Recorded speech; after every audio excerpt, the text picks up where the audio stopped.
Salut les polyglottes, dans cette nouvelle vidéo on va parler de voyage. Je vous l'avais promis la semaine dernière, ça va être la thématique de cette semaine. Et je vais répondre à une question qu'on me pose très souvent et qu'on va sans doute me poser cette semaine je pense, donc j'anticipe. Cette question c'est à partir de quand, à partir de quel niveau est-il intéressant de partir dans le pays où est parlée la langue pour la pratiquer. Donc c'est intéressant à deux titres. Tout d'abord parce qu'il est possible de partir trop tôt et de ne pas profiter du voyage parce qu'on n'a tout simplement pas de niveau. Et il est possible aussi de partir trop tard et le fait de partir trop tard va retarder un moment notre apprentissage. Donc, partir dans le pays, le voyage, c'est une thématique que je voulais aborder plus en profondeur parce que les langues et le voyage sont intimement liés. Quand vous faites un voyage, à part si vous allez en Belgique ou au Canada francophone, vous allez remarquer que des gens parlent d'autres langues. Et quand on apprend une langue, ce n'est pas juste pour regarder ça sur son ordinateur, son manuel ou sa tablette. C'est un moment pour aller dans le pays, pour parler avec les gens sur place. Donc je ne pouvais pas faire l'impasse sur ce sujet.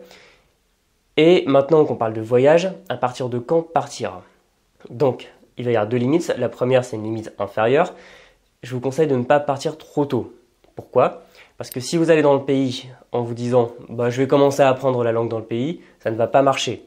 Je vous renvoie à une vidéo que j'avais faite avant sur la thématique « Est-il indispensable d'aller à l'étranger pour apprendre une langue étrangère ?» Et ma réponse dedans c'était non, parce qu'il y a beaucoup de gens qui vont à l'étranger en espérant pratiquer une langue et qui reviennent bredouilles. Il y a même des gens qui vont s'expatrier et qui se rendent compte qu'une fois sur place, leur niveau a même baissé par rapport à leur apprentissage d'avant. Bon, si l'apprentissage était bien fait à la base.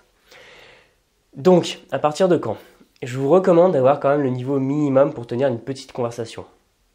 C'est vraiment simple. Je vous recommande d'avoir un A2 minimum. Vous pouvez peut-être partir avec un niveau A1 s'il s'agit d'une langue très proche du français.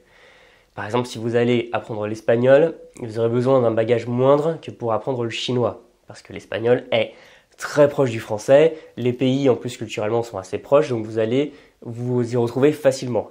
Alors que si vous allez en Chine, en plus ce sera écrit en chinois, ça va être beaucoup plus compliqué. Donc je vous recommande quand même ce bagage minimum, parce que sinon ce qui va se passer, c'est que vous allez aller dans le pays, vous allez essayer de parler, mais votre bagage linguistique, les phrases que vous arrivez à faire, votre vocabulaire, et même peut-être votre prononciation seront tellement insuffisants que vous n'allez pas réussir à vous faire comprendre et vous n'allez pas comprendre ce que diront les gens, et donc très vite vos essais de conversation vont tourner au vinaigre et à la fin généralement on va vous parler en anglais. Si vous parlez bien anglais, ça va se terminer en anglais et vous allez rester sur cette langue et ne pas du tout progresser dans votre langue cible.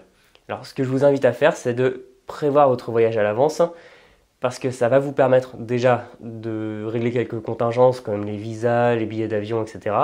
Et ensuite d'atteindre le niveau minimum requis pour partir dans le pays. Alors ensuite, l'autre chose, c'est qu'il ne faut pas attendre trop longtemps. Parce que j'ai déjà vu des gens qui attendaient des années, mais parfois 5 ans, avant même d'aller dans le pays. Pour moi, ça n'a aucun intérêt, parce que si vous faites bien les choses, vous aurez à un moment le niveau minimum pour aller dans le pays, et une fois dans le pays, vous pourrez progresser et aller au niveau au-dessus. Parce que pour moi, il y a vraiment deux écueils dans l'apprentissage des langues. C'est d'une part, apprendre de manière inutile, faire de l'étude pour faire de l'étude, et après quand on essaie de placer une phrase, on se rend compte qu'on n'y arrive pas. Donc ça, normalement, si vous suivez mes conseils, vous n'êtes pas là-dedans. Et ensuite, l'autre écueil, ça va être de ne pas réussir à passer un peu à la réalité du terrain. Et par réalité du terrain, j'entends le fait qu'il y a une différence entre la langue que vous allez apprendre avec une méthode, un professeur, avec tout le monde qui parle un peu lentement, distinctement, avec des expressions standards, un accent standard. Et une fois que vous serez dans le pays, ça va être totalement différent. Et moi, j'en suis arrivé à théoriser un peu une notion que j'appelle le choc. Donc le choc, c'est quoi? C'est ce qui vous attend la première fois que vous irez dans le pays où est parlée votre langue cible. Et il sera d'autant plus fort si c'est votre première langue que vous apprenez en autodidacte. Alors, concrètement, le choc, ça va être quoi? Ça va être que vous avez appris la langue, vous avez appris à faire des phrases, vous avez parlé beaucoup avec des locuteurs natifs, par exemple sur Skype ou près de chez vous. Donc vous avez un bagage minimum. Mais malgré tout, une fois que vous arriverez dans le pays, ça va vous faire un choc épouvantable, parce que vous ne serez pas habitué à la langue telle qu'elle est parlée. Et honnêtement, on s'y attend pas. Il y a des gens par exemple qui disent que la première fois qu'ils sont allés travailler dans une ville du Royaume-Uni, et bah, malgré leur bon anglais, ils ont eu un choc parce que bah, parfois dans certaines villes, par exemple, je sais pas, dans le nord de l'Angleterre, ils ont un accent assez fort, ils ont des expressions locales, donc on peut être perdu. Et voilà, ça va être le temps d'apprivoiser les gens qui parlent vite, les gens qui sont impatients, qui vont pas parler d'une manière pédagogique en articulant, les gens qui vont utiliser des expressions ou alors même des accents régionaux forts. Et ça, il va falloir un temps pour le digérer. C'est pour ça que je vous recommande de ne pas partir trop tôt, parce que sinon le choc il va être intenable. Et ne partez pas trop tard, parce que plus vous remettrez à plus tard le moment où vous allez vous confronter à cette difficulté, moins vous allez progresser. Alors que si vous allez dans le pays à un certain moment, vous encaissez le fameux choc, au bout d'un moment, ça va se tasser, hein, n'ayez pas peur si au début vous ne comprenez rien ou si les gens ne vous comprennent pas, et vous allez pouvoir passer tranquillement à la suite.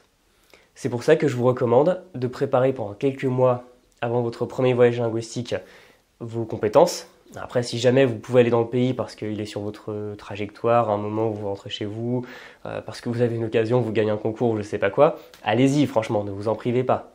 Mais si vous voulez aller dans un pays pour en apprendre la langue, pour la pratiquer sur place, il faut avoir un bagage minimum qui va faire que vous serez compris des locuteurs natifs et que vous allez les comprendre.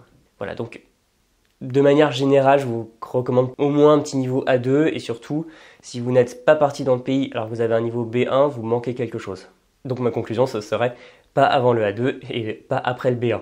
Donc ça, c'est vraiment le prérequis et ce qui est intéressant, c'est même de préparer votre voyage plusieurs mois à l'avance. Comme ça, vous commencez à apprendre la langue, vous prenez vos billets, vous vous dites, par exemple, dans 3 mois, je vais en Espagne, au Portugal ou je sais pas où, et vous travaillez dans ce sens. Vous faites une stratégie qui naturellement va vous amener, une fois que vous serez dans le pays, à être prêt à parler. Et comme ça, le choc dont je parlais, qui peut être vraiment déstabilisant, surtout si vous êtes timide, sera beaucoup moins fort. Voilà, j'espère que cette vidéo vous a plu et si vous voulez en savoir plus sur la thématique du voyage, si vous voulez vraiment que je vous accompagne de votre voyage, c'est-à-dire de A à Z, de la préparation, l'avant, le pendant et l'après au retour chez vous, je vous invite à regarder la page de présentation de ma formation Langues et Voyages, vous cliquez sur le lien dans la description. Même si vous ne comptez pas l'acquérir, c'est pas grave, vous aurez déjà beaucoup de réflexions, beaucoup de matière pour réfléchir à votre futur voyage. Et si vous avez des techniques ou des retours d'expérience sur le fait de travailler une langue à l'étranger, n'hésitez surtout pas à en faire part dans les commentaires. Et je vous dis donc à très bientôt dans la prochaine vidéo. Salut!